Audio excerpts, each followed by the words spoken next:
Subscribe कीजिए दोस्तों हमारे चैनल को। नोटिफिकेशन पाने के लिए बेल आइकन को प्रेस कीजिए।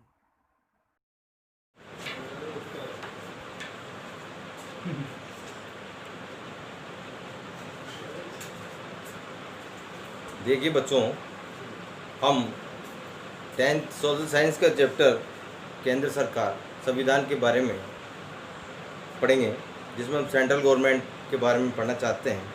तो इसमें सबसे पहले है सरकार का अर्थ और परिभाषा, मीनिंग, डेफिनेशन एंड गवर्नमेंट।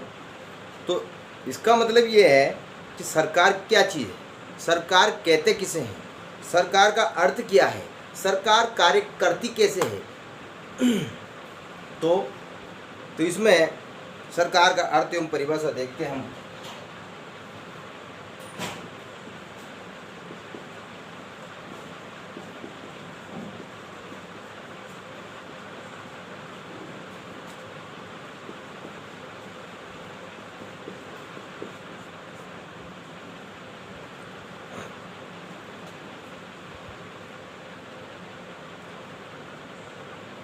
राज्य एक भावनात्मक अवधारणा है और ये एक अमूर्त संस्था है, लेकिन इसे मूर्त रूप प्रदान करने के लिए एक विशेष विषय वस्तु की जरूरत होती है, उसे हम सरकार कहते हैं। सरकार द्वारा ही राज्य की सामूहिक इच्छा को दिखाया जाता है। राज्य अपने आप में कोई मूर्त रूप प्रदान नहीं करता। सरकार सभी योजनाओं को धरातल पर लाकर किसी भी योजनाओं को मूर्त रूप प्रदान करती है। राज्य की सामूहिक इच्छा को निर्धारित करती है, इसके बाद अभिव्यक्त करती है, सभी योजनाओं को जनता के बीच में अभिव्यक्त करती है, सभी योजनाओं को कार्यान्वित करती है और सभी योजनाओं को धरातल पर लाकर निष्पादित करती है। ये एक सरकार का कार्य है। तो हम कह सकते हैं कि राज्य रूपी भावनात्मक अवधारणा की अभिव्यक्ति है। सरकार के अभाव में राज्य की हम कल्पना भी नहीं कर सकते। इसके बाद राज्य एक निश्चित भूभाग पर, राज्य के निश्चित भूभाग पर बसने वाले लोगों की सेवा हेतु कानूनों का निर्माण करती है। ये सरकार का कार्य है। उसका निष्पादन करती है तथा उचित रूप में पालन न करने वाले लोगों के लिए कड़ा कानून भी बनाती है और उन्हें रोकने के लिए प्रतिबद्ध भी करती है। अगर वो उन नियमों का उचित पालन नहीं करते हैं लोग, तो उनको दंडित करने का प्रावधान भी वो लोग बनाते हैं। सरकार वो अभिकरण या मशीन है। इसके बाद एक परिभाषा आती है प्रोफेसर गार्डनर के अनुसार। गार्नर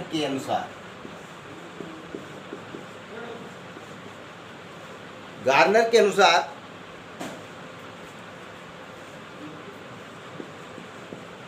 सरकार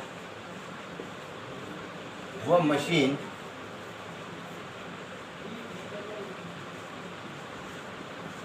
अभिकरण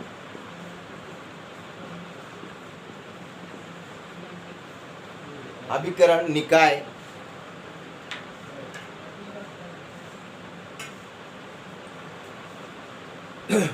अभिकरण या मशीन है जिसके द्वारा राज्य की नीतियों को निर्धारित की जाती है। अभिकरण जिसके द्वारा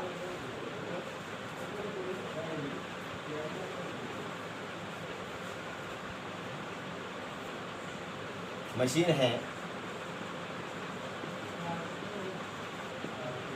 जिसके द्वारा राज्य की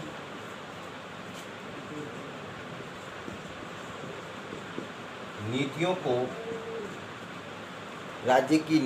को निर्धारित किया जाता है।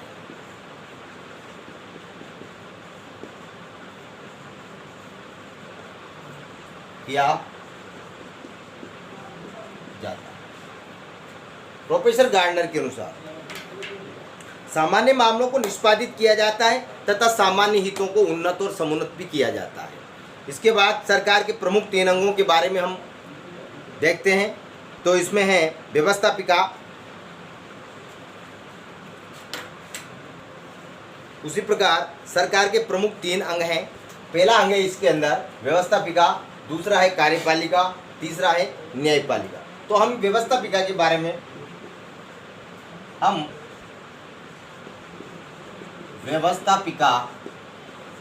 में देखते हैं। सरकार के तीनों अंगों में व्यवस्थापिका प्रथम स्तर पर है। भारतीय राज्य व्यवस्था में व्यवस्थापिका का गठन भी किया गया है। भारतीय राज्य व्यवस्था में व्यवस्थापिका का गठन किया गया है। अब गठन करने के बाद 2 स्तर पर इसका गठन किया गया है, एक संघ सरकार के रूप में और एक राज्य सरकार के रूप में। एक संघ सरकार के रूप में मतलब केंद्र सरकार के रूप में। देखिए इसमें संघीय व्यवस्थापिका और राज्य व्यवस्थापिका, संविधान और संघीय व्यवस्थापिका को हम कहते हैं संसद। संघीय व्यवस्थापिका और राज्य व्यवस्थापिका, संविधान में संघीय व्यवस्थापिका को संसद कहते हैं। तो संसद किसे कहते हैं? देखिए बच्चों, संघीय व्यवस्थापिका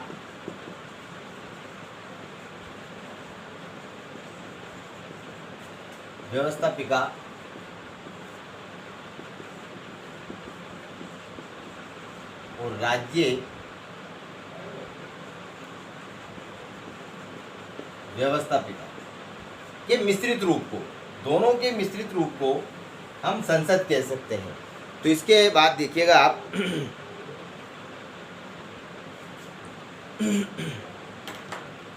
संविधान के आर्टिकल 79 के अनुसार देखिए,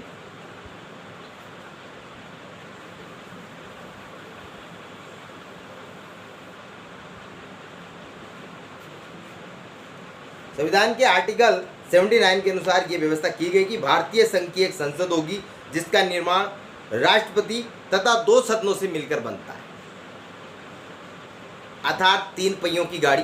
राष्ट्रपति जिसके 2 सदन, अब 2 सदन कौन कौन से हैं? राष्ट्रपति तथा 2 सदनों से मिलकर होगा जिसका नाम क्रमशः संविधान के अनुच्छेद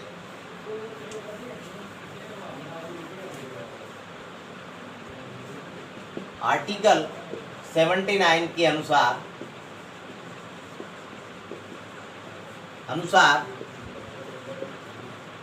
संसद का निर्माण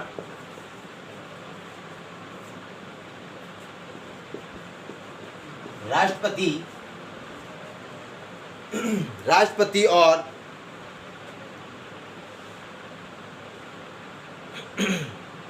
2 सदनों से मिलकर होगा। राष्ट्रपति तथा 2 सदनों से मिलकर होगा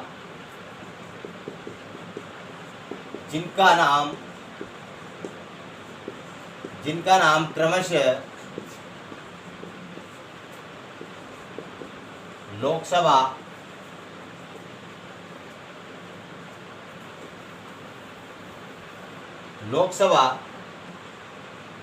और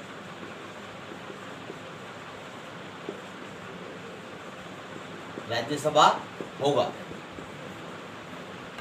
देखिए बच्चों, आर्टिकल 79 में इस बात का उल्लेख है कि संसद 3 चीज़ों से मिलकर बनी है, जिसके अंदर राष्ट्रपति और दूसरा है राज्यसभा, तीसरा है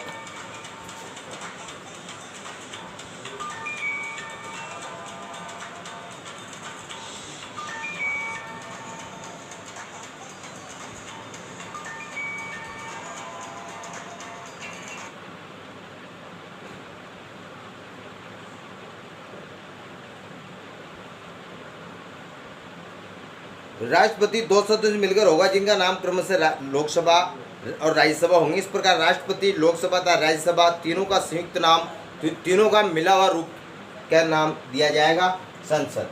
इस प्रकार हम कह सकते हैं कि संसद राष्ट्रपति प्लस लोकसभा प्लस राज्यसभा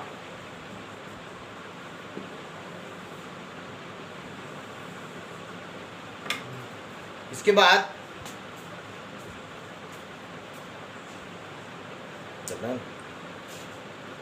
अब देखिए आप, अब लोकसभा का निर्माण किस प्रकार होता है। तो पहली चीज हम इसके अंदर देखते हैं,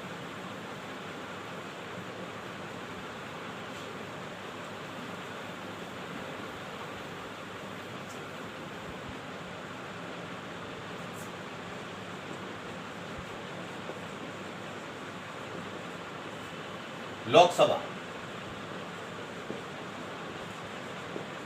लोकसभा का निर्माण देखिए, आर्टिकल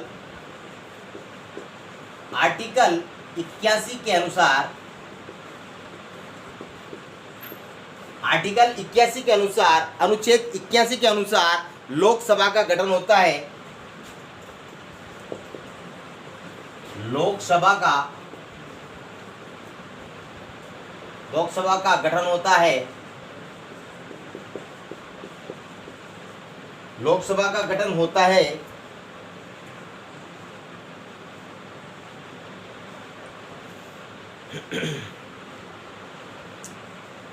और इस सदन को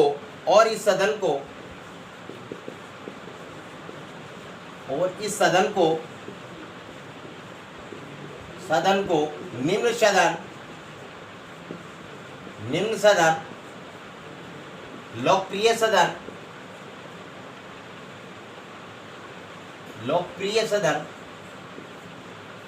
लोकप्रिय सदन,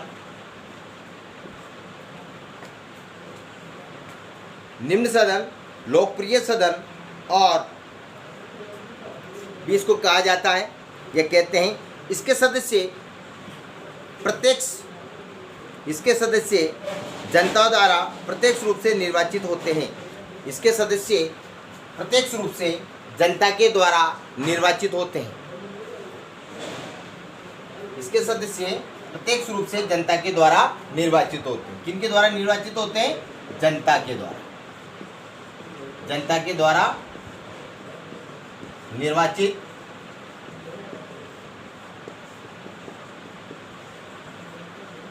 होते हैं। इसके बाद अब बात आती है आगे कि सदस्य संख्या कितनी होती है।